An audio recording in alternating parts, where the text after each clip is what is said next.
The Dave Hooker Show. A presentation of Off the Hook Sports. Objective insight, expertise, top guests. Available on YouTube, Apple, Spotify, and the Off the Hook Sports app. Download now for free. Also available on offthehooksports.com. I compute and obey. Now to Dave Hooker. Ready. Here we go. It is a Thursday. Josh Ward will join us for a fantastic conversation. Gambling picks as well. Today's tough question involves recruiting and more. Tennessee, South Carolina, the Vols' most important game of the year for recruiting purposes. I'm going to take it a step further after our 3:45 a.m. meeting. I think it's even more important than that. And also a top offensive line prospect, considering Tennessee cancels his trip to Oklahoma and will take an unofficial visit to the Vols this weekend. Is that a big deal? I'll go ahead and answer that. The answer is an absolute yes. Caleb, you ready to get rolling this morning? Let's get rolling, Dave. Let's absolutely do it. And it starts with what, the H? What the? What was he thinking? Release the hounds. The Dave Hooker Show. Keep cool. A presentation of offthehooksports.com. All right, so five-star offensive tackle Jordan Seaton has canceled his official visit to Oklahoma this weekend. Will visit Tennessee instead. That according to Josh Newberg. Seaton also plans to take an official visit with the Vols later this fall. You ask if this was a big deal. I will say this is a monster deal. I think it is absolutely huge. And I think the fact that you would take an unofficial instead of an official to any school is a big, big deal, especially South Carolina. This isn't Georgia, which sometimes you'll see prospects change their plans because of premier games. So let's say Tennessee, Alabama last year, I could see somebody doing this and rescheduling their official visit to Oklahoma. But I think Tennessee is in good with another offensive lineman, and they're in good with a lot of offensive linemen, which I want to get to. How big of a deal is this, do you believe, for Tennessee in the recruiting world, Caleb Calhoun? I'm with you. I think this is a huge deal. And you're right. People would bring up that, it's because it's not like this is the Tennessee-Alabama game that they're canceling Oklahoma-Iowa State for. It's this Tennessee-South Carolina game, which is a big deal from the perspective of the two schools, but it's not a game that stops the national college football world. You know what I mean? So he's doing this for an unofficial visit. And for the record, Jordan Seaton tweeted out in response an interesting line, which is he said, "The only orange I like," when he mentioned. Oh. So now I know Oklahoma's not orange, but that eliminates a lot of. But it's made up of, if you go back to your combination of colors in elementary school, it's kind of made up of red. Orange is made up of what? Red and yellow. So maybe sort of. No, I'm reaching. I learned that from watching Barney. Okay, sorry. Okay, so let's take a look at this for a second. I want you to break down and pull up all the schools he's looking at. And I know you know off the top of your head. But first, let's take a look at Tennessee's class, okay? Because I want to use this as a backdrop. Andre Carrick didn't work, okay? Andre Carrick as a transfer to the SEC did not work. I know he came from Texas. It didn't work. Was he a cast-off? Not willing to go that far, but it hasn't worked. You're going to have to be good on the offensive line through high school recruiting, not the transfer portal. I believe that, and I don't believe John Campbell's been great either. I believe that more than any other position. So look at where Tennessee stands right now, this visit notwithstanding. Bennett Warren, 4-star offensive tackle out of Texas, 6'7.5", 330 pounds. Those are kids that are coming out of college, coming out of high school, ready to play in college physically. As far as the other ones that Tennessee has, Max Anderson, an offensive tackle, again, Texas, 4-star, Frisco, Texas. Those are 2 4-star offensive linemen that Tennessee has lined up. If you add this young man to the mix, boy, you've got something special brewing on your offensive line. And as somebody told me, within Tennessee's football program, you need the guys like Cade Mays that step on campus, and he was ready to play at Georgia. He was ready to play when he transferred to Tennessee. The guy was ready to play in high school. Those are the guys you need. You don't need the guys, no offense, Ollie Lane. You don't need the guys that you have to grow into players. Now, can you take an occasional Cooper Mays who has to gain weight before he's ready because he plays with tenacity? Absolutely. And look what he's become, an all-SEC player. But when I look at this kind of move by this young man who's willing to go to Tennessee, I think it says a couple of things. I think it says that Tennessee's coaches are saying, you got a chance to play, and you got a chance to play right away because this offensive line is struggling. Who all else is he looking at? Please hit the like and subscribe button. We love it when people are waiting there in the morning. Absolutely appreciate you beyond words. Be sure and support our sponsors. And this recruiting update is brought to you by Andy Mason, AndyMasonRealEstate.com. Real estate experts, over 4 decades combined experience. Again, they're right below. Support our sponsors, best prices and best service. It's that simple. If you go with anybody but Andy Mason in Knoxville, you're crazy. All right. As a matter of fact, our own Tracy Morgan would say, oh, no, he wouldn't. He would say this. That's crazy. Okay. So go with AndyMasonRealEstate.com. All right, Caleb, tell me about this young man that is going to be taking his unofficial to Tennessee, not for the Alabama game, not for the Georgia game, but for the South Carolina game. I think it's monstrous news out of the chute. Yes, particularly versus Oklahoma. Now, I'm going to give a caveat here. His most recent list of top schools included 14 schools. Only 4 of them have home games this weekend. So, bit of a drop-off. So, one of them is Oklahoma has a home game. He spurned them for an unofficial visit to Tennessee. The other one is Colorado and USC. Now, again, Dion, we talked about the force he is on the recruiting trail. And so you would think this would be a game to go take an unofficial visit to Colorado. USC coming to town, and he's still choosing Tennessee, South Carolina. I mean, that's kind of a big deal. And the other one, and this is just a local factor, he's from D.C., Maryland is playing Indiana at home right up the road this week, and Maryland's in his top 14 too. He's not going to Maryland, Indiana either. He's on Maryland. Maryland's on the list because he's nearby. Probably so. You're right. Mike Locksley has done a good job at Maryland of like more than other coaches getting local talent. Remember Dwayne Haskins, rest in peace, had committed to Mike Locksley at Maryland in 2015 before Locksley left. So kind of an interesting connection he has there. Maryland was going to make a push with Under Armour money until they realized that Under Armour money was about 1/100th of Nike money. And Nike, that was their mistake. Yeah, and they were trying to be the Oregon of the East.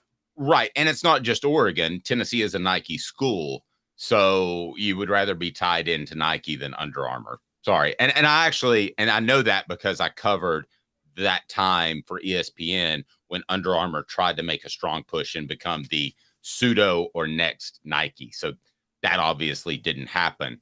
But continue with your breakdown of this young man. Yeah, so those are the 4: Oklahoma, Maryland, Colorado, and Tennessee that are in his top 14 that have home games this weekend. Spurning Colorado and Oklahoma for Tennessee to go to an unofficial visit to Tennessee is a big deal. And that's not a locational thing because, yes, DC's closer to Tennessee than Colorado. But let's be honest, Dave, on these unofficial visits, someone's probably still flying you out, aren't they?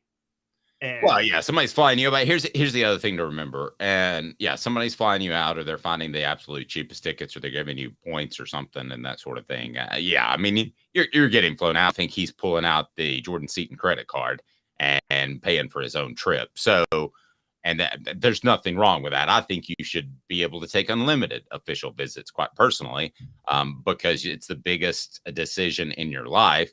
And I can tell you, if let's just say 10.79 the game in Los Angeles and 104.5 in Houston, and 7:90 a.m. in St. Louis wanted to hire me, there wouldn't be a limitation of 5 visits that I could take. I would be able to go in an open market society and take whichever visits I wanted to take. So they should be able to fly him out. And if they're finding ways around it, then good for Tennessee, good for any school, because it's good for the prospects. I'll always side with the prospects. But I think this is monster. And this is news that just broke right before we went on the air. So I think it's huge. Good eye by you. But Tennessee is going to have to build its offensive line through high school recruiting. I was talking to somebody within the program, and they talked about losing Darnell Wright, Jeremiah Crawford from last year.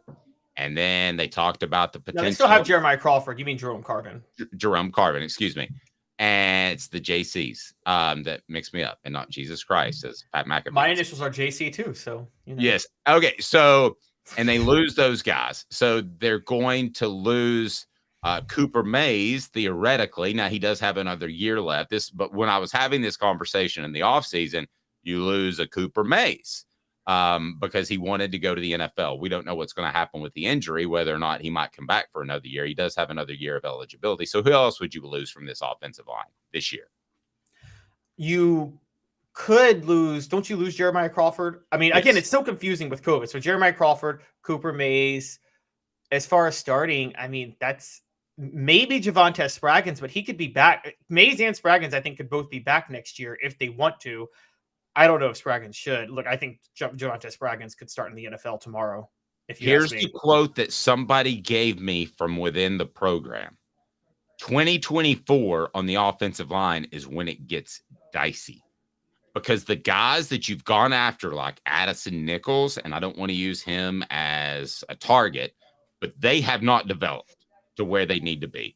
And you try to fill those holes with the Andre Carriggs and the John Campbells of the world. Mixed results on John Campbell, bad results on Andre Carrick, who did not at all grade well from what I'm told. And just so you know, this isn't from Cooper Mace, okay? So everybody thinks that everything we get is from Cooper and Jacob. I know how to work sources, and it's not from them. So just so you know. But they said this quote, 2024, that's when it gets dicey. You cannot depend on the transfer portal on the offensive line. Maybe at other positions, we'll see. I've got my question marks about that too, now that we've seen Dante Thornton. But on the offensive line in particular, Caleb, you've got to have guys progress that you bring up through the system. You better not have an offensive line that's dependent on 2 or 3 transfer portal guys, because it ain't going to work. Yes, and here's the big point with the transfer portal. You and John Adams brought this up Tuesday, and I've come around to y'all. I want to add a caveat, but with the transfer portal, one, you still have to scout talent, because your best transfer portal guys are really good players at smaller schools that were just misevaluated on the recruiting trail and deserve a shot at a higher program. That's clearly where you get the best transfer portal players. The other situation for transfer portal players, now this is in general, there are exceptions. Hendon Hooker was an exception to everything I'm saying. But the other type of transfer portal player is they're at a big school, but they would like to play as freshmen or sophomores. They see a chance to play early at another school, not that they got beat out. Like, we're looking at Andre Carrick and Dante Thornton. They weren't waiting their turn at Oregon and Texas. They just got beat out for their jobs. I mean, that's just that simple. And actually, Dante Thornton was waiting out his turn, and a player ahead of him got injured, is why he got to play. But still, he wasn't overly effective. He had like 250 yards and a touchdown. Maybe we're part of the problem in overhyping Dante Thornton, but I think your transfer rate, I've said this in high school recruiting, guys. I think that your success rate in high school football recruiting is always 50%. You go back and look at almost any class, there are aberrations like Lane Kiffin's 2009 class that was a bunch of felons. But you look at pretty much any class, 12 out of 25, 12 to 14 are contributors. The other dudes aren't. And it's almost by the board. I'm to the point, now I don't have enough of a track record. I want to continue to see this, but I'm to the point where I think the transfer portal might be 25-75. 25% are successful, 75% aren't. I'm about Which to makes that it point. which makes it totally different from like the free agent market in the NFL, because I feel like high profile free agents are the 75-25, honestly. And this is where it's different. The free agent market and the transfer portal, it's not that their contract is up at a school and they're looking for a big deal. It's that they couldn't get the playing time they wanted at the school. That still applies even in the age of NIL.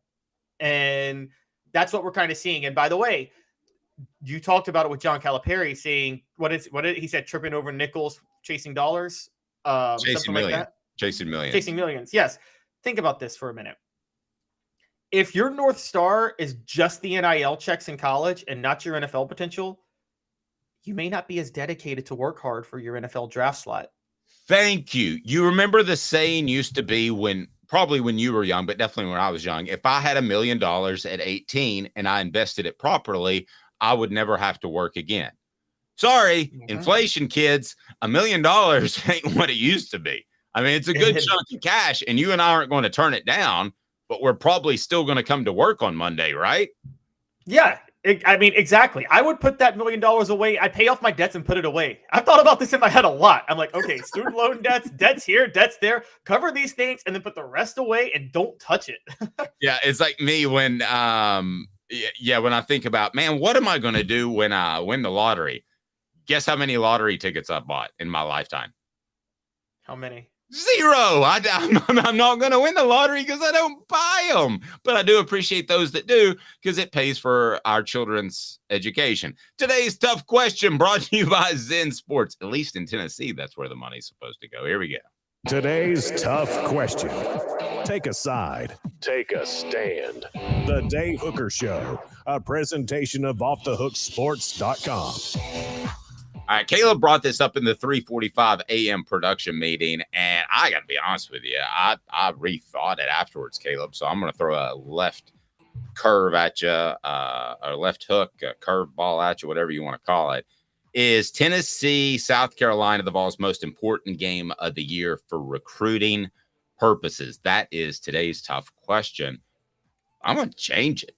Is it even more important than that? And I'm going to tell you why it is. It's brought to you by Zen Sports, the new sports book in Tennessee, revolutionizing the way you earn sports betting rewards. That means no more deposit bonuses that turn into deposit nightmares. On Zen Sports, what you see is what you get. And with their cash rewards program, you get a lot of cash. For a welcome bonus, earn an unlimited 5% cash back on your betting volume for your first 15 days when you sign up with the promo code HOOKED. That's HOOKED. That's right. Unlimited 5% cash back. Keep betting, keep earning with up to 3% cash back on your betting volume every month after that, and refer friends to earn a percentage of their betting volume as cash rewards too. Zen Sports bringing the cash back to Tennessee. So if you bet big on sports, you want to be betting on Zen Sports. Zen Sports betting just got better. Gambling problem? Call 1-800-889-9789. Must be 21 and over and in Tennessee to bet. It's bigger than just the most important game of the year for recruiting purposes. It's the most important game of the year, period, in the discussion. And I'm going to tell you why. If Tennessee drops this one, they've already lost to Florida. They will be underdogs against Alabama and Georgia. You are looking at a potential 4-loss SEC team if things don't get back on track on Saturday. I think it is monstrous. Why don't you address the recruiting aspect of it first, and why you think it's so important? We went over that in the 3:45 a.m. production meeting. It is monstrous from a recruiting standpoint, because Tennessee, as the Celebrate 98 series will attest, was at their best when they recruited the Carolinas. So take me down that path with those that don't know. Well, it's half and that and half what you just said. I mean, the first half, just to add on what you just said, if they lose to South Carolina, you're going to lose to Alabama and Georgia, and you're pushing 7-5. You're fighting to not be 7-5 or 6-6, which would just wreck you on the recruiting trail in general and wreck all the momentum you've had that Josh Heupel built. So it's already the most important game of the year. I agree for that reason. Now, on recruiting specifically with South Carolina, look, guys, Tennessee is in a rare opportunity to really, really cash in. Clemson is struggling as a football program. I mean, we're seeing a program that's dramatically on the decline. I think Dabo Swinney did himself no favors railing against NIL and refusing to go into the transfer portal. And by the way, he can't get his credibility back with recruits. Dave, you know this. Like, the minute you lose your credibility, you really don't get it back. that red flag is there forever. So Clemson is sliding, and they are sliding fast. Believe me. South Carolina is still a wild card. Their win over Tennessee last year literally saved the program and kept it afloat. I mean, Shane Beamer might have been fired by the end of last year. I'm not sure he would have been, but they got about 4 blue chip recruits specifically because of how they finished the season last year. Period. End of story. They wouldn't have gotten them, and 2 of them would have ended up in Tennessee at a bare minimum. So South Carolina,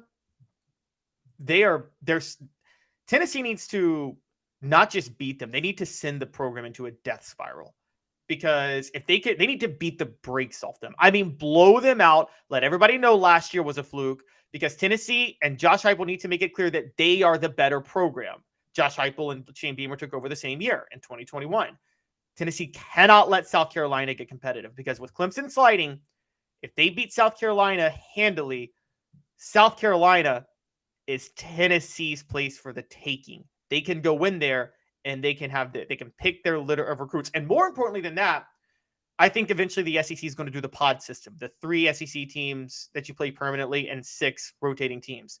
All signs point to South Carolina being one of the teams Tennessee plays annually. And if that happens, Tennessee needs to make sure that that it's very clear South Carolina is not on their level. One of the things that destroyed Tennessee in the 2000s, Mark Richt going to Georgia was the biggest. I think you would agree with me on that, Dave, right? That probably did the most damage to Tennessee recruiting. They couldn't pick pocket Georgia anymore the way they could. True, and he was a good enough coach that they won their fair share of games too. Exactly, which is why they were able to kind of close off the pipeline Tennessee built. What also hurt Tennessee? Lou Holtz going to South Carolina, and then Steve Spurrier going to South Carolina, and Dabo Swinney building up Clemson. By the 2010s, Steve Spurrier and Dabo Swinney are both rolling, icing out South Carolina. Georgia is Georgia. Where was Tennessee going to go for recruiting? That's why the 2010s, that is the biggest reason the 2010s was a decade of dysfunction. They couldn't recruit South Carolina and Georgia. Hey, I want to bring out a comment from SC Scout Guy, because I think he's one of our better commenters. He said, Caleb, stop talking nonsense. There is zero chance Shane was even close to being fired. I'm gonna back my guy here, Caleb Calhoun. I think that it was maybe a little bit closer than you think. Not fired, but at least going into the offseason on the hot seat before the Tennessee and Clemson game. Maybe that's a common ground we have, SC Scout Guy. Yeah, I would. You're right. I wouldn't say he was going to be fired last year, but I do think there would have been a put up or shut up moment, because South Carolina would have finished 6-7 had they not won those 2 games. And 6-7 Shane Beamer's second year would have been a really bad look, because guys, they were looking really bad before that Tennessee game. I will never forget how low morale was surrounding South Carolina before the Tennessee game. Quite honestly, it was one of the best turnarounds for a program I'd seen, and I give them credit for that. But yeah, it did a number on Tennessee. They lost Mazio Bennett specifically because of that game. I mean, there's no question about it. We are we're past the first quarter, so quarterly grades are out, and we've done that. But Josh Ward points out some players that, man, they got to step up their game. And I imagine Dante Thornton's going to be on this list. He joins us in exactly 90 seconds with Caleb Calhoun and Dave Hooker off the Hook Sports. For Candace, I was really heavy into the drug culture. I was selling drugs. I was just constantly in pain. I was missing like a good support system in my life. Candace has given me everything that I need in order to successfully have a wonderful recovery, in order to have a life that I didn't even know was possible before. And it's not just about me anymore, and I love that. I absolutely love it. You can take your life back. Call Cadis today. With all that sun, sand, and salt water, the beach is a very relaxing place. Unless you wear contacts. Ow! Open your eyes to the best the beach has to offer with LASIK vision correction from Campbell Cunningham Laser Center. Sports Treasures in North Knoxville is one of the South's largest sports cards and memorabilia dealers, featuring over 10 million sports cards from vintage to modern. Sports Treasures carries a full line of hobby boxes, singles, autographed memorabilia, Tennessee Vol collectibles, fan cave decorations, and so much more. See a museum full of collectibles at Sports Treasures, 4819 North Broadway in Fountain City, and Sports Treasures on Facebook. Sports Treasures, where the real sports fan goes to shop. A college football tradition like no other. Yes, sirree, boys and girls. Or a guy that just won't leave. Wow, that is sad. The Dave Hooker Show. YouTube, Apple, Spotify, and the free Off the Hook Sports app. A presentation of Off the Hook Sports. Back to Dave Hooker. So one more comment from SC Scout guy. Dave, I totally disagree on that Beamer would have been in the hot seat. We may have to agree to disagree on this. You don't realize how badly Muschamp left this program. He was getting 5 years regardless. I don't think anybody gets 5 years. The fan base absolutely loves Shane Beamer. Should have loved his wife because he really outkicked his coverage. But SC Scout guy, I totally appreciate where you're coming from. You bring a lot to the message board. Man, it seemed to be going really south for the Tennessee game. Josh Ward, how are you, sir? I'm good. How are you guys? Where are you? You got like some sort of neat background or something? Or are you you look like you're at the, I don't know, maybe the top of Thompson Bowling Arena? I'm trying to figure this out. What do you got going on? At Food City Center, to be clear. Yeah. Oh, I'm sorry. By the way, maybe somebody with the last name Bowling reached out to Dave and wasn't too pleased about Food City Center. Maybe that'll be on offthehooksports.com before long. Oh, interesting. Hanging out in the office, the studio where we do our show. All right. Great stuff. All right. You can check Josh out from noon to 3. He is fantastic. We love him. And his articles are brilliant on offthehooksports.com. What do you think about that? Brilliant. It's pretty good. I would endorse that. I would apply and agree. So, which Vols need to step it up? Let's go through these. You had Dante Thornton. I don't know if you had did you have these listed in order of, hey, really get your bleep together, or was it alphabetical or reverse order? How did you list them?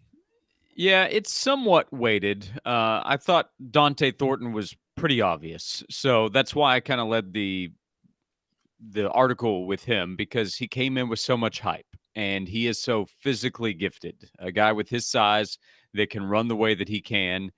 And the way that Tennessee talked about Dante Thornton, the opening press conference of fall camp for Joey Halsley, he's talking about the great athleticism and freaky talent of Dante Thornton. And earlier in the summer, when Phil Steele came on our radio show and we asked him, is there a player to watch to really emerge for Tennessee this year? And he didn't hesitate. He said, oh yeah, Dante Thornton. And that came from talking to Tennessee. Actually, he talked to Joey Halsley as well. And again, you can see Halsley, you can see Thornton run and do everything that would excite a coach, but he just hasn't made the plays on the field. He's shown glimpses. The play that he made after not making a play against Florida, they went right back to him, and Joe Milton delivered a perfect ball for, I think, a 43-yard gain against the Gators, but a drop against Austin Peay that got him benched and just not stepping up and making big plays. This offense needs big plays, and Thornton has the physical talent to deliver that. Josh's appearance brought to you in part by our friends at the Hemp House, hemphousechat.com, hemphouse, the premier hemp dispensary online with a wide variety, great selection, and strict standards to ensure you only receive the best in CBD or Delta products. And they put this together for us, the Big Orange Crunch, which I believe Josh consumes on a daily basis, is what I'm told. Hemp House Chat with 2 T's.com. Maybe not, but they're good for relaxing. Go ahead and get on there and use the promo code Hooked. Here's what somebody told me, and this was a weird comment, because I'm looking at Dante Thornton's age. So he was born in November 30th, 2022. So how old is he right now? Somebody do the math. 2022. Don't you mean 2002? 2002. Yes, he was born last year. He's almost a year old. Yeah, in that case, he's overachieved, in my opinion. But November 2002, so he's about to turn 21. Okay, somebody told me, I didn't realize he was so young.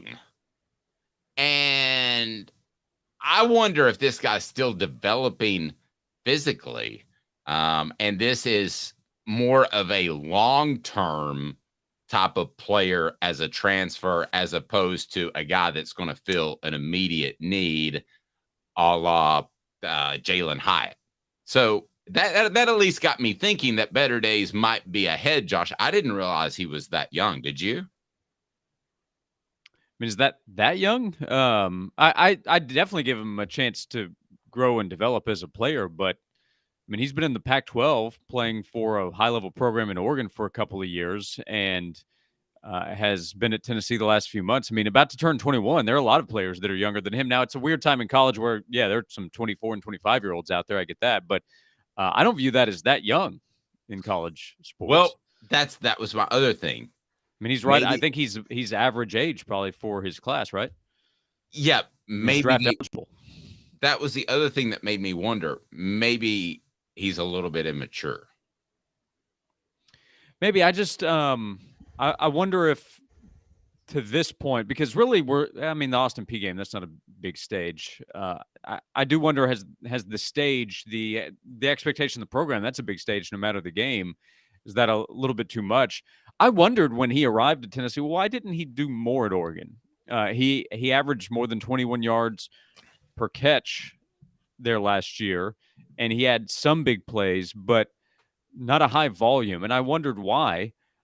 My expectation was, hey, this offense that Tennessee runs, he's just going to be running wide open. He'll catch the ball. But it hasn't been there for him. And the offense itself is the next guy on the list, is the guy that's leading it, of players that need to step up and be better. That the performance to this point has been disappointing is Joe Milton.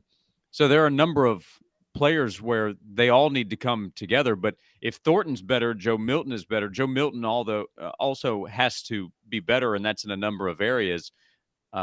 Decision making. Sometimes I'm not sure what he's seen. He's also made some plays where it's like, well, that's why everybody can't wait to watch him play football. But for Thornton, I can't explain why he's made the mistakes that he has, but he has to eliminate those, or he's probably going to lose his spot on the field.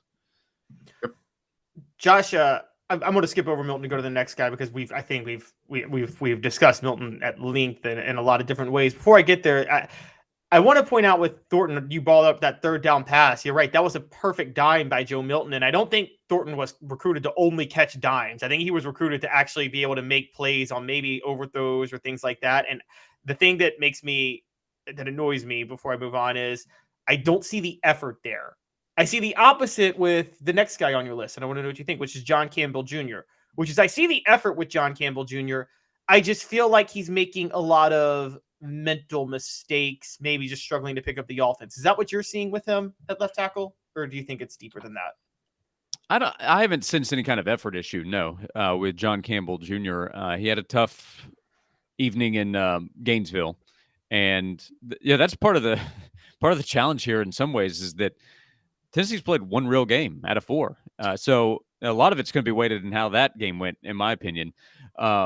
So here's the next test against an SEC team. But Campbell had this block that got everybody excited, went viral. Former linemen are sharing it on Twitter, and should have, where he drove a Virginia linebacker who didn't see Campbell coming and got everybody fired up. But Virginia's terrible.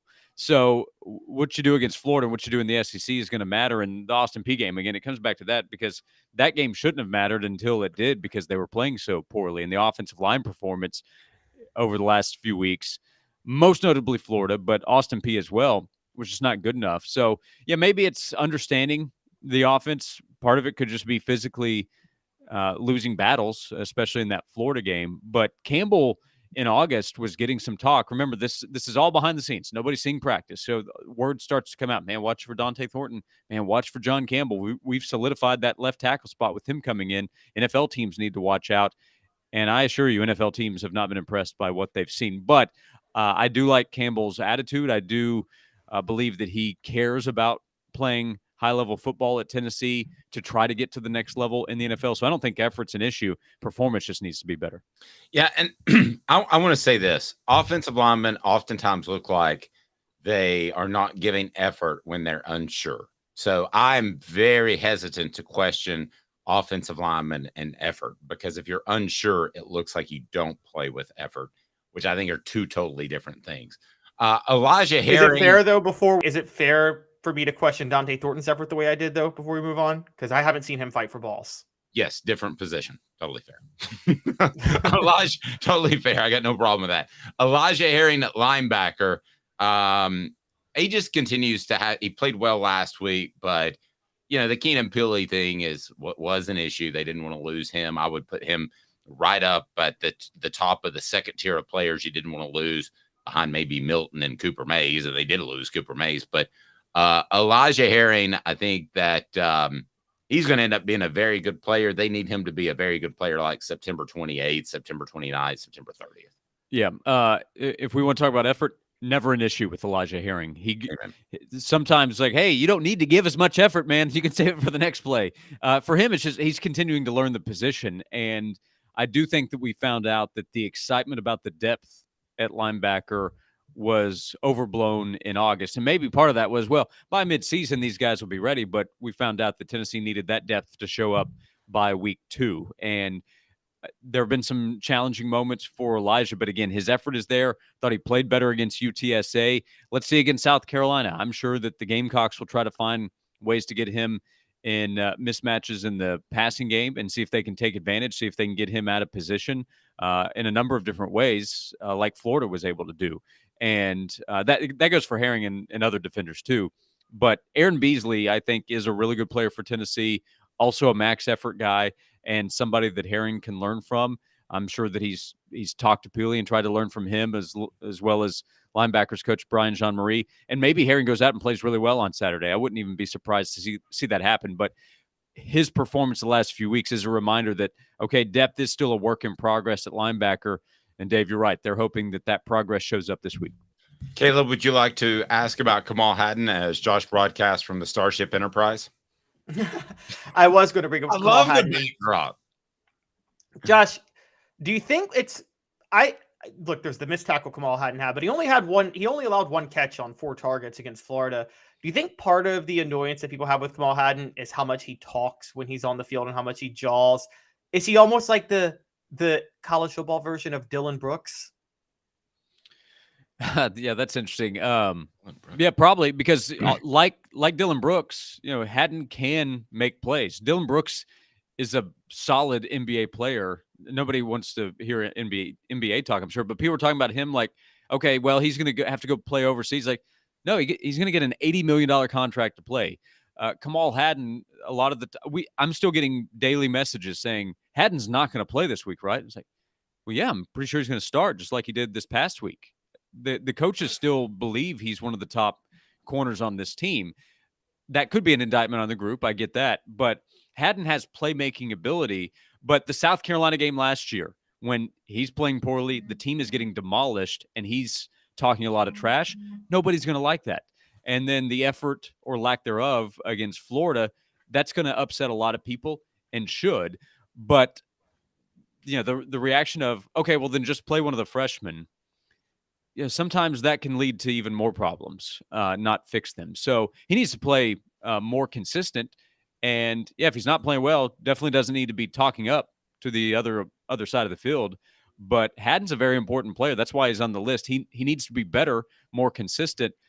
But Tennessee needs him to be better and more consistent because he's going to be out there on the field.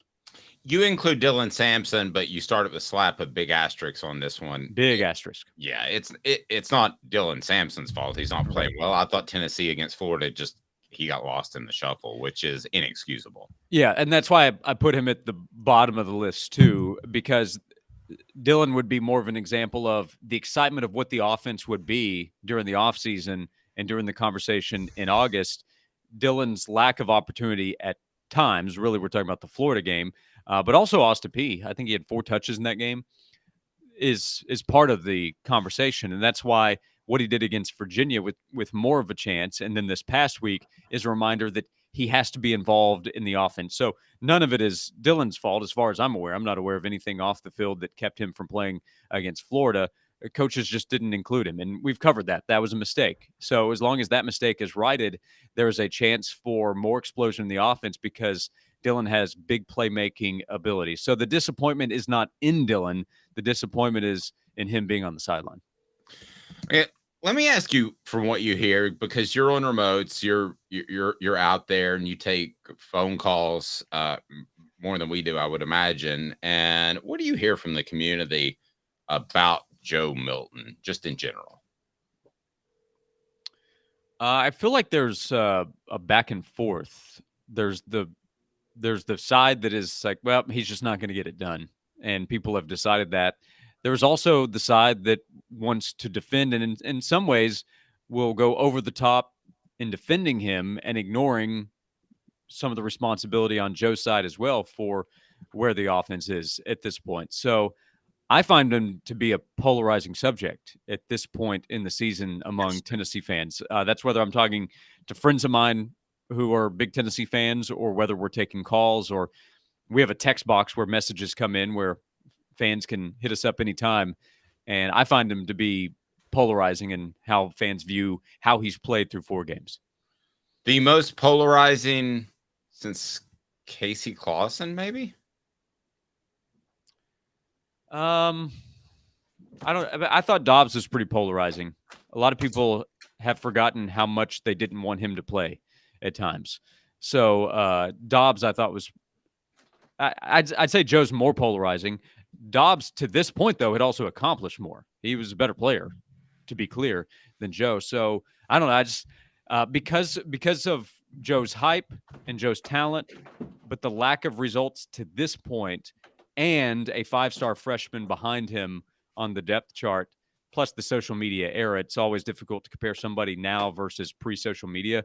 Sure. I mean, Joe is right there at the top. Okay, so Josh, what about? I mean, I'm going to go more recent. I thought Jared Garantano was pretty darn polarizing. Or was that it polarizing? I think maybe everybody just wanted him benched. I don't know. Yeah, maybe for a short window of time. The problem is it became too over the top in the hate of Jared Garantano, because part of it with the depth chart, it was the opposite of this situation. We were I know there was Harrison Bailey as last year, but it started before that, 2019, when there's Brian Maurer and JT Shrout, and fans were too many fans were saying, no, just play the other guys. And I tried to explain, I understand your problems with Jarrett, but the backup options are worse. They are worse options. And it had nothing to do with Jarrett at that point. It's just, no, play somebody else. Or I guess it was all about Jarrett. So, yeah, for a short period of time, Jarrett was polarizing, and then so many people were just out. Josh's appearance brought to you in part by Herald Group Security Solutions. Leadership experience, specialization, addressing problems through unique mission-specific mitigation techniques. These guys are trained for like 60 days, and they want to protect your children and protect private schools. We're working towards getting them in public schools too, but they've already had a phone call and said, hey, my kid goes to a private school. I want you involved. That's Herald Group Security Solutions. They make your children safer. We've heard of the tragedies. Let's eliminate them. HeraldGRP.com. They provide security for private schools, soon to be public schools. Herald Group Security Solutions. So, Josh, do your listeners, ours don't, but do your listeners factor in that Cooper Mays, if he's in the lineup this year, brings a calming influence, brings an organizational influence from handling the line calls, or is it just, man, that Joe Milton's really terrible? I mean, I guess I'll ask the group. Okay. So Josh, if you have, what would you grade Jared? What would you grade Jared? Joe Milton did at this point? Just overall A, B, C, D, F grade. Say C. Caleb? He's made some good plays, but he's not made nearly enough. Caleb? Yeah, I'd say C in the sense that I'd say C because of his pocket presence. Again, I don't think he's taking advantage of his strength and his legs and his ability to run the way he should. Okay, I'll say C too. Does anybody disagree that he's a B at least if Cooper Mays is in there all month? Josh, I'll start with you. Joe would definitely have a chance to be that. So no injury, no problem. Cooper's just out there playing. Nothing happened. Nothing. Yeah, I don't know how high my confidence is that that's the case, but if you tried to sell me on it, I'm sure I'd buy. Okay, Caleb, am I crazy? I think he'd stay at C. I don't think his stat line would be much different. I think it's just the running game in general would have been better against Florida if Cooper Mays were in there. I think Tennessee would have ran the ball a lot better. Yeah, part of the issue here, again, I know I've mentioned already, is that the competition's been so awful.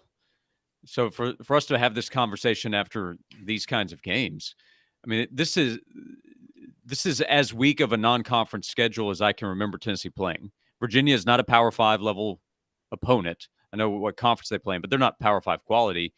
FCS team and then a UTSA team that's reeling, didn't have their quarterback. So, and then Florida, I think Florida's a pretty good team, but that's at best a tough road environment. But that was also a terrible overall performance. So yeah, that's part of the concern. That's why getting it fixed has to happen very quickly, because after this week is when the competition really heats up. This is a great chance. It's a night game at home. I'm saying something that everybody knows, you guys know very well.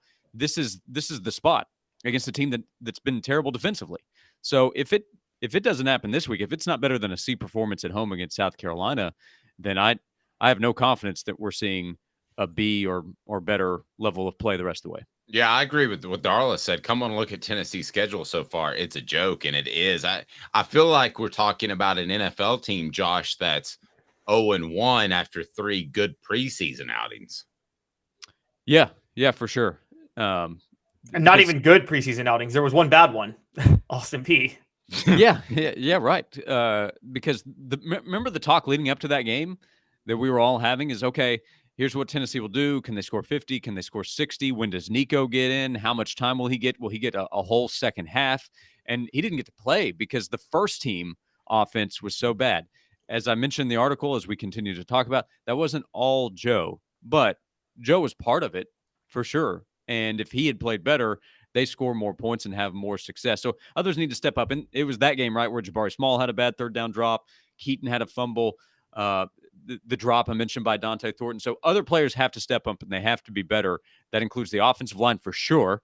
That includes the receivers helping Joe out at times.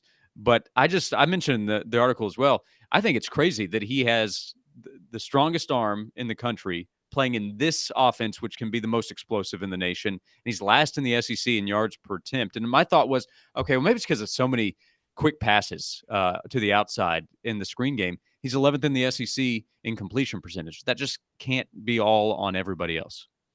Josh, I know it's the next game. We say it's the most important game. And if you and I, and when we have done a show with regularity, I'm usually the one that's outlandish and you bring me back to the earth. But so you may have to do so right now. So I think this is the most important game right now on Tennessee's football schedule, because if they lose this game, they're going to be underdogs against Alabama and Georgia. We discussed this earlier. It's also huge in recruiting, because if you can win in the Carolinas, you can win a national championship. Tennessee proved that in 98. And I believe this is a monster game for Tennessee. And is that hyperbole or am I right? I think it is. I think it's more because of the timing and the schedule, but also the opponent. Because if Tennessee loses this game, and they've played 2 real opponents, and they're 0-2, and the one where they're a big favorite at home in a night game where everybody's amped up and the environment is all on Tennessee side and they can't win it, you know how long the next 2 weeks are going to be leading up to the Texas A&M game? And will there be an opportunity to right the wrong? Sure. That's not a great one, not a great opportunity. So if it were Georgia week, I wouldn't say it's as important because Tennessee would be the underdog going into this game. So a loss would be expected. And then we'd look at future games, say, oh, well, they got South Carolina coming up. And I saw the comment, Carolina's a good team. They've had a brutal schedule. Carolina has been tested a lot more than Tennessee, and they're an okay team. I think they're a real opponent that Tennessee better be ready for. Better than Austin Peay, better than UTSA, no doubt about that, and obviously Virginia. But this is one Tennessee just has to have. And people will happily forget very quickly. Nobody's going to care about 11-2 last year if Tennessee's 0-2 in the SEC. So the next 2 weeks will be rough, and the season could get rougher because the competition is tougher after this Saturday. So got to win this one. Great column, offthehooksports.com. Look for Josh's column on the guys that need to step up. Can't thank you enough. Josh, have a blessed day, sir. Hey, you got it. Thanks a lot, guys. He Have a is good one, Josh Josh. Ward of WNML. His appearance brought to you in part by City Heating and Air Conditioning, 50 years in East Tennessee. Integrity matters. Don't trust a fly-by-night HVAC company to tell you that you need a new unit when you could save thousands. Support our advertisers. We greatly appreciate it. And they're right down below, no matter where you're watching or viewing. Yeah, Caleb, this isn't your run-of-the-mill game. You know, Tennessee beating Florida, then you could say they could perhaps slip up in a game versus a South Carolina or an A&M or somebody else. But in games that they're double-digit favored as, you cannot, from a recruiting standpoint, from an overall program integrity standpoint, you can't slip up in this game. You just can't. I'm going to say this, and I haven't said this yet, but I thought about it more as we talked the South Carolina game. Dave, you remember before spring practice when you changed your tune after spring practice because of Joe Milton, but you were making predictions back in the winter that Nico would take the job in October. Well, September the 30th is Saturday. That's Tennessee's last game in September. If they lose to Joe Milton, if they lose to South Carolina and Joe Milton looks like he's looked through the first 4 weeks, like so inconsistent, you might be closer to your prediction than you even thought, because I don't think the coaches can withstand the onslaught of demands for Nico at that point. Do you? You know, it's so funny you brought that up because I was thinking that this morning. I mean, what happens if you lose to South Carolina and you're 0 for 2 in the month against and the you got SEC? 2 weeks off again before your next game? Yeah, imagine the cost. I think then the great unknown. Now, I have been told that Nico is ready to play. That if he had to step in, let's say there's an injury in the first quarter, that Tennessee would be just fine. But your point, which you've continually brought up, that he needs to gain weight, is probably true as well. I didn't have an opportunity that the conversation got cut short with somebody in Tennessee's program. But I will tell you this. He is ready from an X's and O's and handling the huddle to step in and play. Now, does he get hurt because he's too light? I don't know the answer to that question. And that has to be a concern. Now, you've said, which I disagree with respectfully, that you can get beat up and it can affect your mindset for the rest of your college career, which probably happened to Joey Matthews in 1998 when he went live in spring practice against Tennessee's 1998 national championship defense. But I think for the most part, the true warriors will bounce back from things like that. And I think Nico is a true warrior. I agree, and that's where you want to test intangibles. I actually wanted to ask you about 98, funny enough, because you were covering the team. I saw, not going to name it, but I saw a really dumb Twitter thread that was defending Joe Milton by saying, well, look at how T. Martin started through the first 5 games in 98, which he did play poorly those first 5 games. But Tennessee started 5-0, and they played that was the toughest 5-game stretch to open the season in the history of Tennessee football, whereas this is the easiest 4-game stretch to open the season in the history of Tennessee football. But Dave, you were there. I know there wasn't Twitter, but were there a lot of call-ins on radio shows calling to bench T. Martin early in the season because of the way he was playing? No, because they won and they beat Florida. Here's the other thing that we know now that people didn't know back then is the playbook was so limited. And don't forget, he had the key run against Syracuse, so I don't know what his stat line was, but just off the top of my head, he would have to get a B+ or A, even though the offensive playbook was so limited because they didn't trust him yet, which frustrated him. They beat Florida with a very conservative game plan, made plays on defense. And no, I don't remember any of those calls whatsoever. Who would Tennessee have gone to? Joey Matthews. That's the thing. There was no backup quarterback. I just think it was the all. And you're 4-0. And here's the other thing too. So we're kind of it's 2 different things. It's apples and oranges because you have to ask Joe Milton to do more in this offense than you had to ask T. Martin to do in that offense. So there's more onus on Joe Milton than there was on T. Martin, even though T. Martin wanted more onus. If that makes sense. The only time I think there might have been a question, though, was it was the Auburn game where T. Martin goes to – if you remember, T. Martin played horrible in that Auburn game. Tennessee won because of the Sean Ellis pick 6, and then the defense, remember, stopping Auburn 4 times on like the 1-foot line, and they win 17-9, but T. Martin doesn't do anything in that game.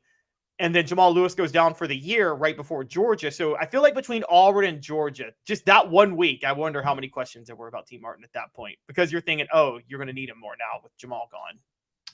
Rocky Top Tom says, Joe C., if Joe has the worst game ever on Saturday, it's incredibly too late to insert Nico at this point. The cupcake games would be perfect to put him in, transition him, and get him ready. I'm gonna defend my guy Caleb with a piece of information that I was told they're splitting the snaps, the first team snaps 50-50. Okay. So usually it's like 70-30. So don't. And I got a history lesson for Rocky Top Tom for that question. Who did Peyton Manning get his first start against? Auburn? Anybody know? No. 1994 against a 3-0 top 25 Mike Price-led Washington State team that had the number 1 defense in the nation. That was Peyton Manning's first start. You're telling me you got to give freshman quarterbacks cupcakes? Yeah, there you go. Here's one from Darla. Darla, who is the third string quarterback, asking what happens if we lose both quarterbacks? You don't want to know. I mean, I love Gaston Moore. I love Navy Schuler. I think they're great individuals. But this is a team that went into this season with 2 quarterbacks. And that's going to be the new mantra nowadays, because quarterbacks are going to transfer if they can't play. The old days of having 3 or 4 quarterbacks that can go out there and play, they're over. I mean, coaches used to tell me all the time, you want a quarterback in every class. Well, that sounds great. But it was stupid back then. It wasn't going to happen because guys knew that you already had a good quarterback room. T. Martin, the exception of the rule, came to play behind Peyton Manning. And you're not going to have that anymore. Guys are going to cruise on out. I mean, if Joe Milton were lighting it up right now, okay, if he had 180 quarterback rating like Cam Newton does instead of 140, which we tried to compare Cam Newton and Joe Milton yesterday, there's a big difference in the way they throw the football. But if he had 180 quarterback rating and led the SEC, you know what the conversation would be right now, Caleb? Heisman? That, and do you think Nico might want to transfer? I mean, you think he's upset or something? I mean, I know Joe's gone after this year, but every single quarterback that is a freshman or sophomore or junior that is behind a quarterback that is a sophomore or a junior is thinking in the back of their heads, I can always transfer if this goes south. Rocky Top Thomas and love. Look at him. Love you, John C. You the man. By the way. Yeah, I still have to push back on Rocky Top Tom because it was Washington State. Not Washington they played. Fight. I'm ready to fight. Washington State, going into that Tennessee game, had beaten UCLA, who, by the way, beat Tennessee to open the season that year. And they beat Illinois, a top 25 team at that point. So they were 3-0 with 2 top 25 wins, including a win over one team that beat Tennessee. So... as far as my third string quarterback comment, Darla says, oh my. Here's what happens if they get to the third string quarterback. You give Josh Heupel a total pass and pretend 2023 never happened. And next year will be his third year that you can truly judge him. If and then he doesn't have an offensive line, so then it's great. If they lose both quarterbacks, that ain't happening. Can Cam can Cam throw an orange over 130 yards? I don't think so, but maybe he can because we know that Joe Milton can. So coming up next, we got this Dan Lanning, Deion Sanders, Colorado, Lou Holtz, Ryan Day firing at each other.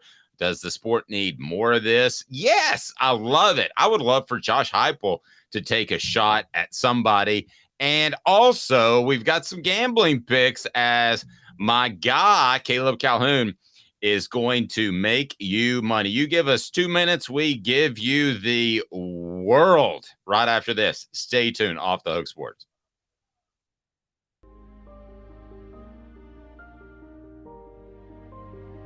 Our family has been creating one-of-a-kind pieces of jewelry in West Knoxville since 1986. Each piece is a combination of unique processes that bring your idea to life. Every day in our shop, a truly special item with a story all its own is being manufactured in our facility. bringing the history and family sentiment into a whole new generation of life. We're grateful that you chose us to be Knoxville's best jeweler, a title that we value and respect. Because to me, being a jeweler and owning a jewelry store are not the same thing. I'm Rick Terry. I'm a jeweler, and we want to be your jeweler. Kingston Pike and Campbell Station Road in the heart of Farragut, and downtown on Gay Street right next to the Tennessee Theater. Hi, Mike Davis here with City Heating and Air, reminding you to always dare to compare. Our team provides quality local heating and air service, installation, and maintenance across East Tennessee. We use only the best equipment like American Standard heating and air conditioning for your residential, new construction, or commercial needs. Honesty, dependability, and customer satisfaction have been the cornerstones of our business since 1961. City Heat and Air. Dare to compare. These mountains hold and defend a spirit far better than moonshine. A drink that holds flavor, that becomes necessity. A hard cider made and relished by folk who are as hearty as they are legend. A refreshment that can only be found in one place. With a taste that makes you say, give me 3 bottles of the good stuff. Tennessee Cider Company, where necessity can be found. Who's this guy? Hello, wizard. The Dave Hooker Show. Who? A presentation of Off the Hook Sports. What? YouTube, Apple, Spotify, and the free Off the Hook Sports app. Back to Dave Hooker. Folks, Rick Terry Jewelry Design, they do such great work. They can create a masterpiece for you. But I also want to tell you this. They do jewelry design, and they do it fantastically well. But if you're looking for something for your loved one, and I know we're primarily probably male-centered here, but we love you, Darla, for being online. You need to go to rickterryjewelrydesign.com because they have the fire opals, and they're very affordable game day jewelry, a Tennessee tradition. The game day jewelry, the fire opals, rickterryjewelry.com. They want to be your jeweler, and affordable game day jewelry is pretty darn awesome. So please check them out, support our sponsors, and let them know that you heard about it from Off the Hook, and we greatly appreciate that. It is time for 4 Downs, and we're going to talk a little bit of trash talking, which I love. If I could change anything about Josh Heupel, it would be a little bit more trash talking. There we go. 4 Downs now is brought to you by our friends at Sports Treasures. 4 Downs. 4 questions. 4 answers. The Dave Hooker Show. 4 Downs. A presentation of OffTheHookSports.com. So give me some background if you can, Caleb. We got Dan Lanning and Deion Sanders going at each other. We got Lou Holtz and Ryan Day going at each other publicly. That's what's different. Don't think for a second that Josh Heupel doesn't hate Eli Drinkwitz, and he does at Missouri. And don't think for a second he didn't run the score up last year because he hates Eli, I need a new haircut, Drinkwitz. So my questions with 4 Downs is going to be all about trash talking. And Cooper Mays first will tell you that you need to do this. Cooper Mays here.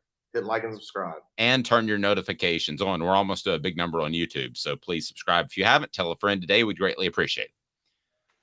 What's happening with Dan Lanning and Deion Sanders? Give me a backdrop before we start rocking with the 4 Downs.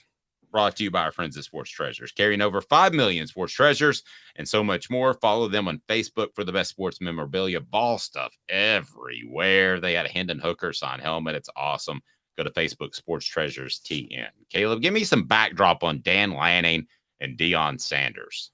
Okay, so starting with Lanning and Sanders, they're not as much going at each other. It's more about people going at Dan Lanning for what he said about Colorado. So, for those who didn't see the pregame speech, Dan Lanning said They're fighting for clicks. We're fighting for wins, which I always joke was hypocritical because Oregon is literally built their program based on clicks with the jerseys. But sure, whatever. He defended himself afterwards, basically talking about like, you're taking a 15-second clip and saying he respects Deion and things like that. But Colorado turned out to be doing a lot of trash talking before the game. They did something Georgia did to Tennessee in 1999, which is Colorado players went to midfield where the O is, and like started dusting on it and like scratching it and jumping on it. You had some players trash talking, saying, I think Shedeur Sanders, or was it Deion's other son, that basically said, they were going to knock you out, and then that player got knocked out of the game. And so Oregon released a video on Tuesday, a 5-minute video just bragging about how they shut down Colorado. And in it, they included all the Colorado trash talk before the game, which led to Dan Lanning saying they're fighting for clicks, we're fighting for wins. So let me ask you this. In the end, Deion was talked about. So what down, Coop? Coop here. First down. We're talking about it. Did Deion win that verbal battle just because we're talking about it? He didn't win the game, but we're talking about it. I don't think he won the verbal battle. I don't think he lost it, though. I don't think it hurt Deion. I just think it helped Dan Lanning and Oregon. I think it helped Dan Lanning and Oregon to say, hey, we're here too, and we're running the show right now. And now you got, for the record, also to defend Dan Lanning, is no different than Tennessee back in the day, and they probably still do, saying we don't give a you-know-what about the whole state of this program that we just beat us from. So. I think Deion believes that any publicity is good publicity. I think he believes that he won that battle, and I tend to agree with him in the PR sense. He came out and he was very smart about the way he said that his players didn't play like he thought they would, but that's all on me as coaches. It wasn't like the butcher throwing his players under the bus. I say Deion won that battle. Second down, Coop. Cooper Mays here. Second down. All right. Give me the next situation where we've got some Lou Holtz talk. By the way, I believe the only one of 5 coaches to dog cuss me is Lou Holtz. I've tried to do a picture with his accent. Can you do a Lou Holtz impression? I can do a little bit. So after the interview, I didn't know that he just had 10 minutes. So we went like 12 or 15, but a good 5 minutes of it was talking about his wife, and she was battling cancer at the time, and how I would keep him in my thoughts and prayers and that sort of thing. And at the end, I wish I'd have kept recording, but I hit the stop button. He goes, "This is just ridiculous." He said, "I said I had 8 minutes or 10 minutes or whatever it was, and you went 15 minutes. People just taking advantage, and it's terrible. And this is awful. This is what's wrong with media." And I can't remember if he actually cursed or not, but it felt like he did. So what's going on with and I couldn't understand what he said. Lou is such a great guy. He could whip anyone's butt. No, he couldn't. I could take Lou Holtz. So, and I could at the time. So what's going on with Lou Holtz? Okay, so Lou Holtz last week ahead of the Notre Dame Ohio State game, and we know Lou Holtz is a Notre Dame homer, but he said Notre Dame would have never left Notre Dame if Randy Moss could have gotten in school, for the record. I could see that. Said that Notre Dame's the better football team. He said they're the tougher football team. Ryan Day came out after the game, and the first thing he said, literally moments after Ohio State won. By the way, Notre Dame was the tougher team in that game. Ohio State was lucky to get that win, and I think you agree with me on that, Dave. Like, Notre Dame was the tougher team in that game. They just were poorly coached at the end of the game. I agree. And Mookie Mountain Red said, "What I would have replied, F off then, Lou." Honestly, it's one of those moments that you have a great comeback like 2 minutes after, and I had that comeback, but I was so stunned I got cursed by Lou Holtz that it kind of took me off my game. Go ahead. Okay, so what happened is Ryan Day said, "I'd like to know where Lou Holtz is right now after the win." He said, "What he said about our team, I can't believe. This is a tough team right here. We're proud to be from Ohio.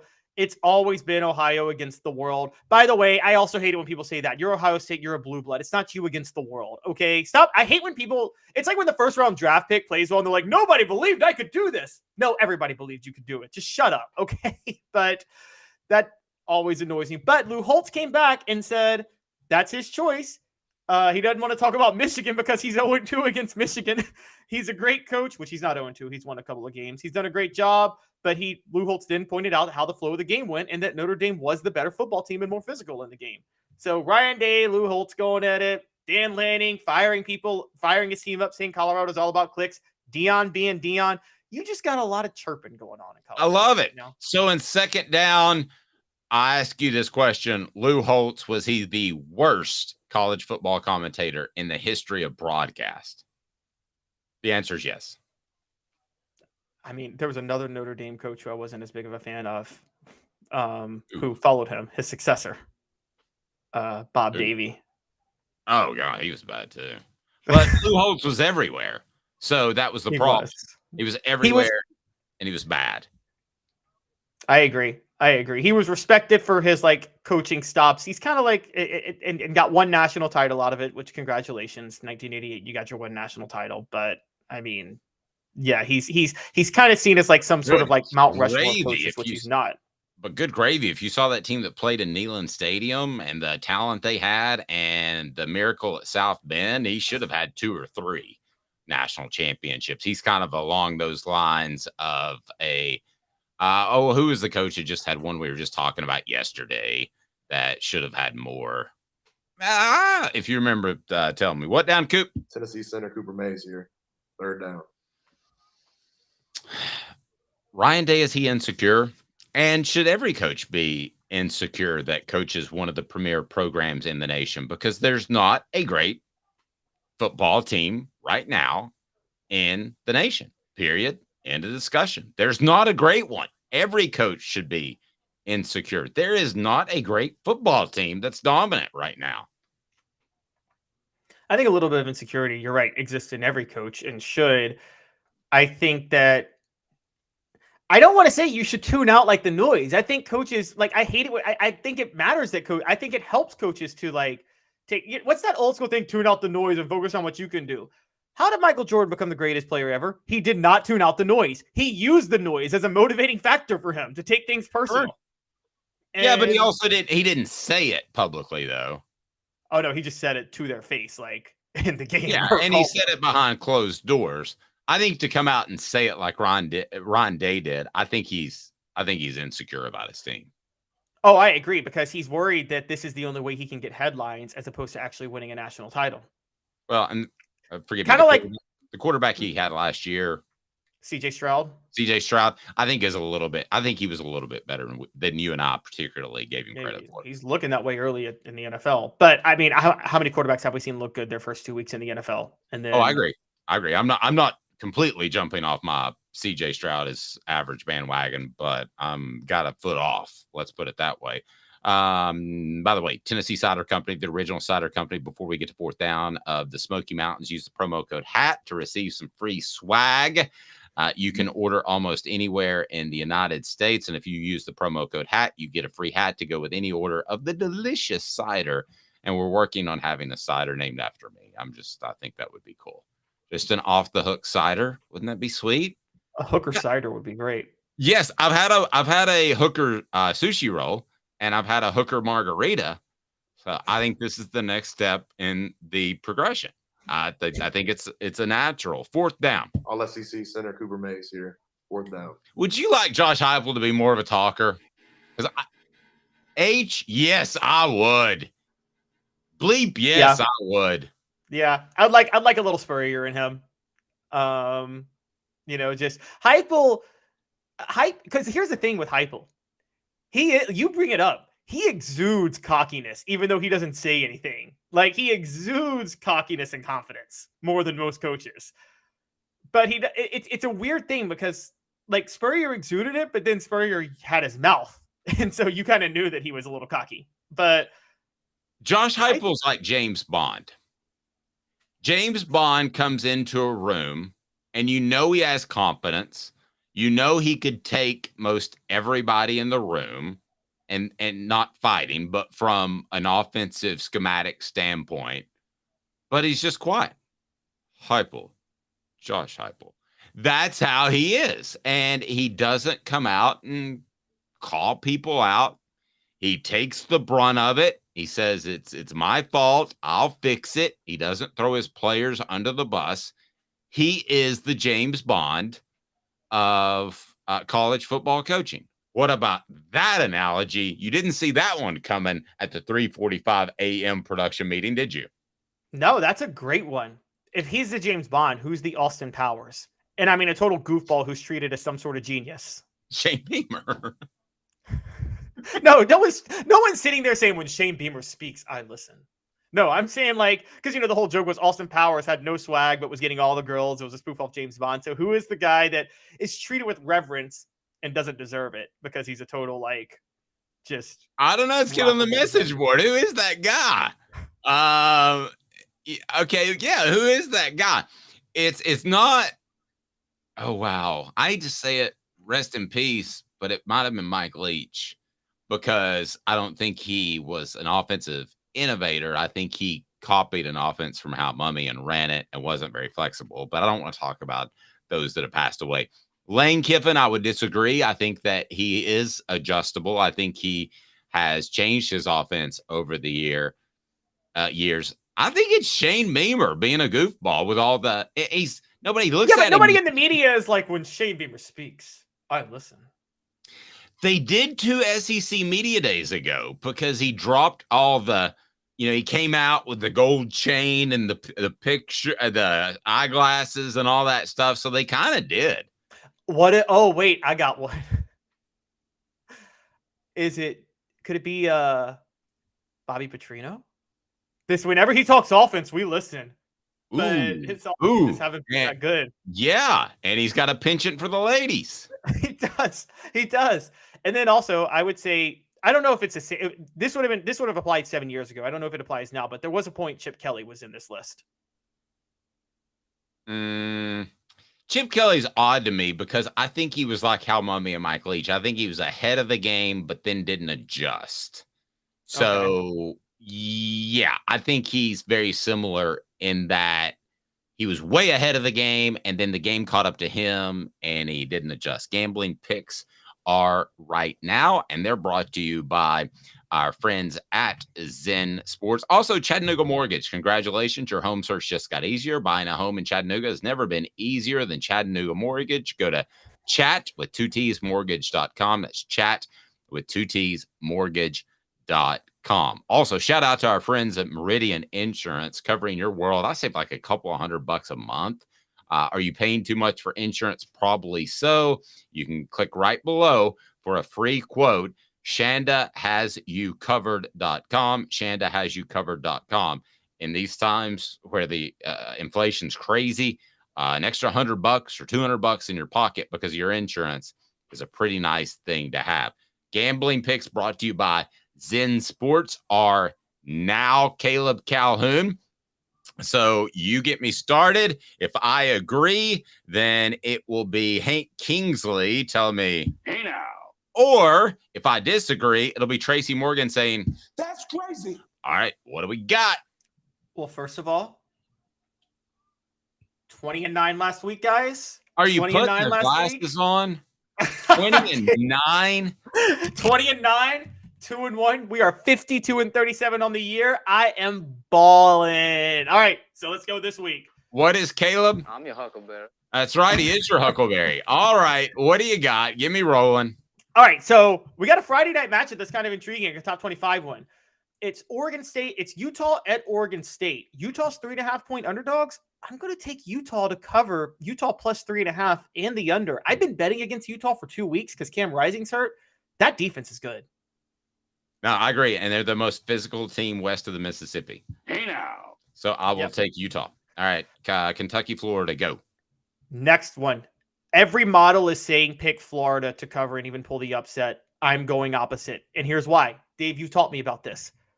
Florida practices at night. Kentucky practices in the morning. This is a noon game with Kentucky at home. Advantage Kentucky. And that's the advantage Florida had over Tennessee, by the way, with it being a night game.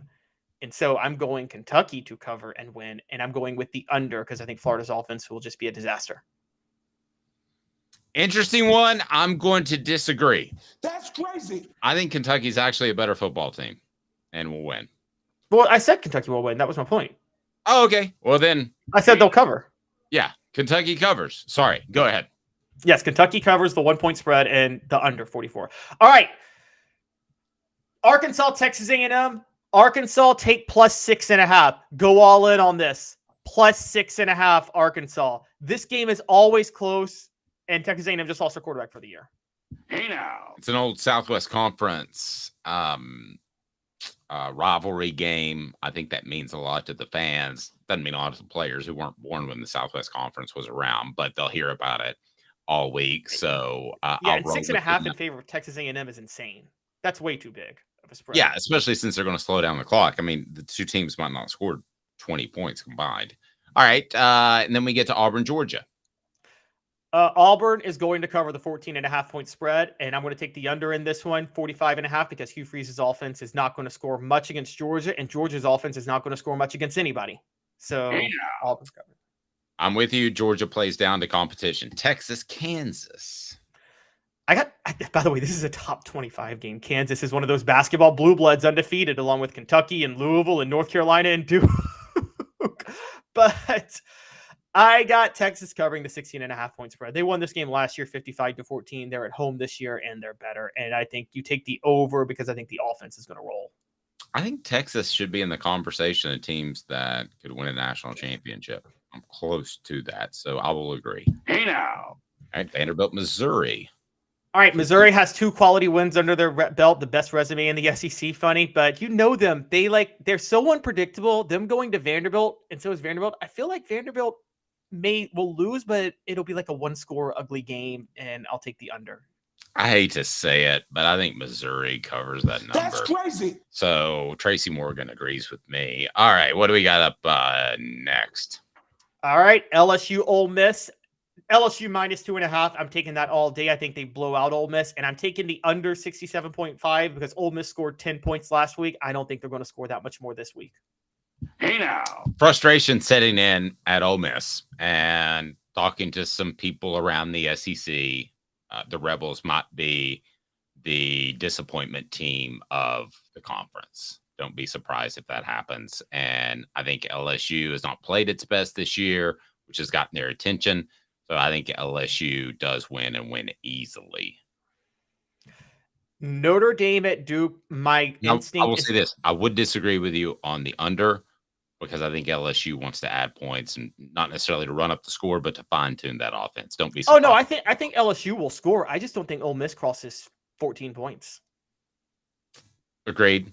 But I could easily see this. I could see LSU scoring 45-50, and I could see Ole Miss being in the 14-16 range. If Ole Miss scores 16, LSU needs at least 52 to win to cut for the over.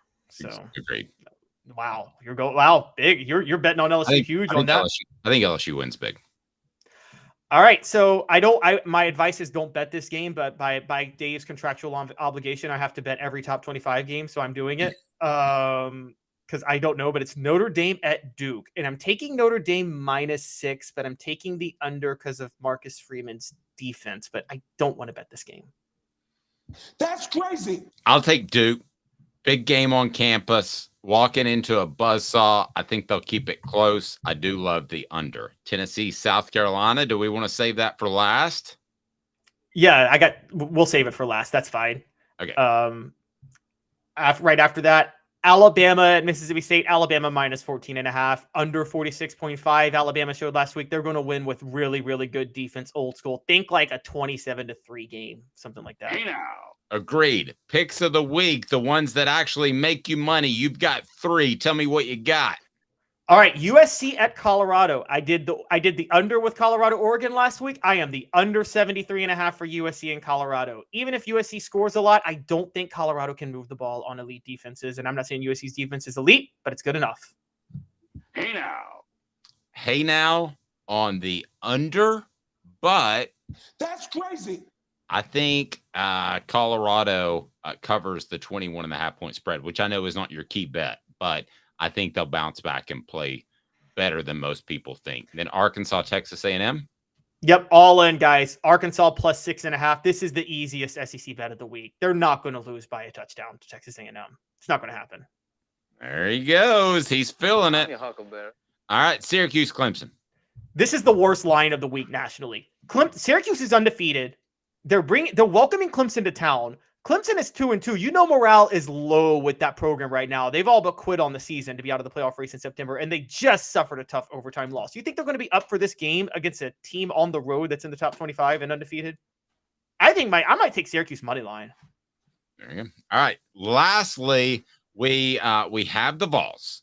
So let's talk a little bit of Vols and what you see of this game. I'm not going to give my official pick, but I will give you my pick in terms of what I believe happens in this game. So right now, the number seems to have settled at 12. Tennessee, a 12-point favorite versus South Carolina. The over is 63.5.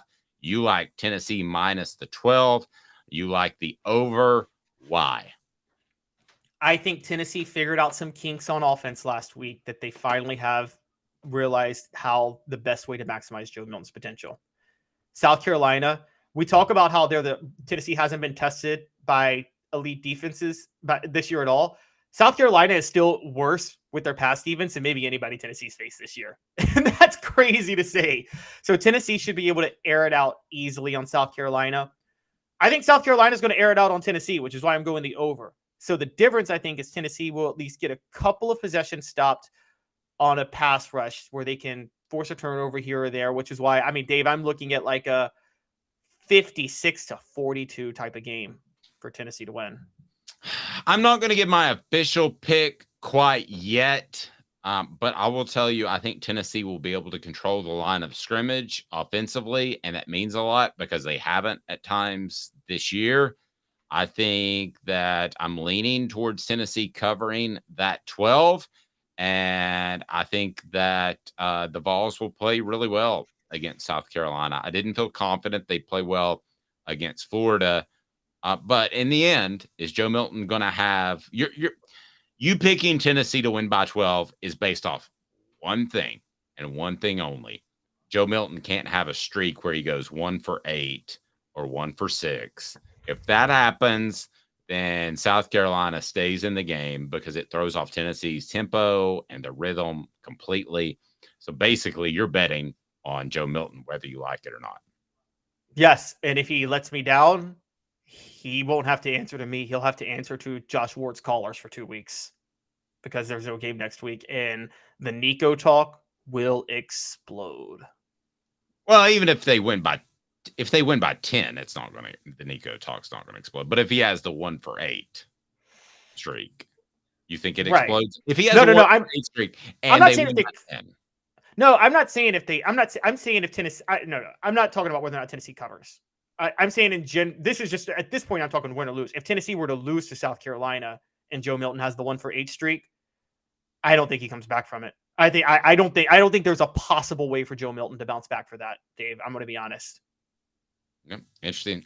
SC Scout Guy, and we love his input, says, I think South Carolina is going to come out throwing and attacking that secondary fast. I think the plan will be to score and score as fast as they can. Well, nobody says they want to score as slow as they can, but I do think Tennessee's secondary is vulnerable, and I think this whole game just rests on Joe Milton. I think it's incredibly simple. He's Caleb Calhoun. I'm Dave Hooker. Those picks brought to you by our friends at Zen Sports. And I will tell you right now, Zen Sports is the new sports book in Tennessee, revolutionizing the way you earn sports betting rewards. That means no more deposit bonuses that turn into deposit nightmares. You got to check out Zen Sports. On Zen Sports, what you see is what you get with their cash rewards program. You get a lot of cash for a welcome bonus. Earn an unlimited 5% cash back on your betting volume for your first 15 days when you sign up with the promo code HOOKED. That's HOOKED. Unlimited 5% cash back. Keep betting, keep earning with up to 3% cash back on your betting volume every month. After that, refer friends to earn a percentage of their betting volume as cash rewards too. Zen Sports, bringing the cash back to Tennessee. So if you bet big on sports, you want to be betting on Zen Sports. Zen Sports betting just got better. Gambling problem? Call 1-800-889-9789. Must be 21 or over and in Tennessee to bet. This has been a presentation of Off the Hook Sports. We appreciate you. Like, subscribe, turn your notifications on. Leave us a review as well on the Spotify and the Apple and all that good stuff. And thanks for being a part of our program, which airs live at 10 a.m. Monday through Friday. For Caleb Calhoun, I'm Dave Hooker, Off the Hook Sports.